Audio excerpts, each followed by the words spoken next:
Welcome back to my YouTube channel.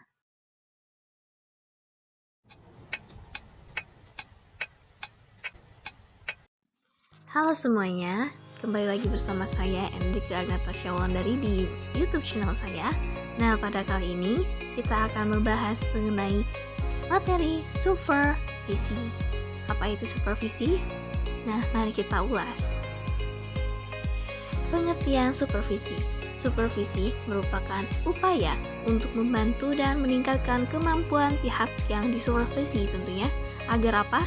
Agar dapat melaksanakan tugas kegiatan yang telah ditetapkan secara efisien dan efektif.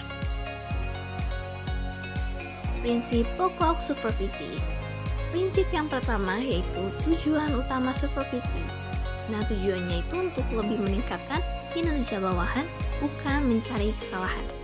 Lalu, sifat supervisi itu harus edukatif dan suportif, bukan otoriter. Yang ketiga, dilakukan secara teratur atau berkala.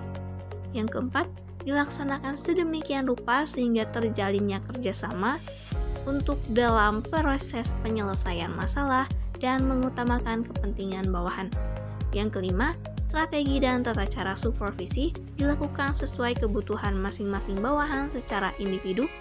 Dan terakhir, dilaksanakan secara fleksibel dan tentunya perkembangannya selalu disesuaikan. Kita masuk ke unsur pokok supervisi. Unsur-unsurnya yaitu pelaksana, sasaran, frekuensi, dan tujuan. Dan tujuannya yaitu yang pertama menjamin keefisienan waktu berdasarkan SOP. Yang kedua, memungkinkan pengawas menyadari kekurangan-kekurangan stafnya. Yang ketiga, adanya reward dan punishment. Yang keempat, kontrol sarana dan prasarana. Dan yang terakhir, manajer dapat menentukan penyebab kekurangan-kekurangannya. Teknik supervisi identik dengan penyelesaian masalah. Bedanya pada teknik pengumpulan data, supervisi untuk menyelesaikan masalah dan mencari penyebab masalahnya. Dengan perbedaan seperti ini, untuk melaksanakan supervisi yang baik ada dua hal yang perlu diperhatikan. Yang pertama, pengamatan langsung. Harus dilaksanakan sebaik-baiknya, untuk itu ada beberapa hal lain yang harus diperhatikan. Yang pertama, sasaran pengamatan. Harus jelas serta bersifat detail, pokok, dan strategis. Lalu objektivitas pengamatan, dipersiapkan daftar isi secara lengkap dan apa adanya.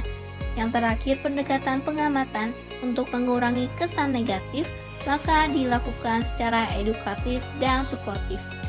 Yang kedua yaitu kerjasama, masalah, penyebab masalah, serta upaya alternatif penyelesaian masalah harus dibahas secara bersama-sama. Kemudian, upaya menyelesaikan masalah tersebut dilaksanakan secara bersama-sama pula. Ini dia langkah-langkah pelaksanaan supervisi. Langkah ke-1, yaitu mengadakan persiapan pengawasan dengan menentukan tujuan, menentukan metode pengawasan yang tepat, dan terakhir menentukan standar atau kriteria dalam pengawasan. Langkah kedua, menjalankan pengawasan, yaitu dengan membuat dan menentukan rencana pengawasan, di mana rencana pengawasan harus memuat sistem pengawasan, standar yang dipakai, dan cara pelaksanaan. Lalu pelaksanaan pengawasan dapat dipakai dengan berbagai sistem, yaitu sistem preventif dan sistem verifikatif.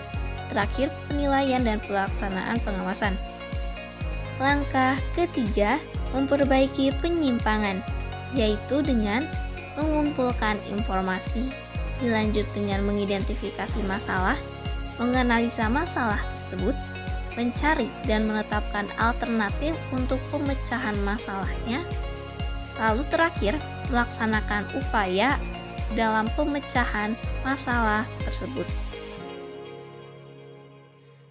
Terima kasih telah menonton video ini. Semoga video ini bermanfaat untuk kalian.